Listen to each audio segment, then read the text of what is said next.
Aku tengah lari tu, aku sempat toleh belakang. Aku nampak. Ada lembaga hitam mata merah tengah kejar aku. Hoi, besar mana? Besar! Ni? Alah, kecil macam kucing je. Tapi mata dia merah. Alah, kucing hitam sakit mata lah tu. Bukanlah. Aku mula-mula ingat macam tu juga. Tapi setiap kali aku lalu situ, mesti kena kejar lagi. Lembaga hitam tu makin lama makin besar. Kucing hitam tu bunting kot. Itu yang kau nampak semakin besar. Bunting? Akhir sekali aku nampak dia besar macam ni.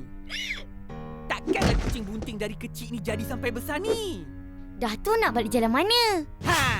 Mula-mula kau lalu sini. Ambil bas nombor 15 kat sini. Lepas tu berhenti kat simpang 3. Lepas tu ambil teksi sampai Pekan dan sewa basikal balik ke rumah kau. Jauh.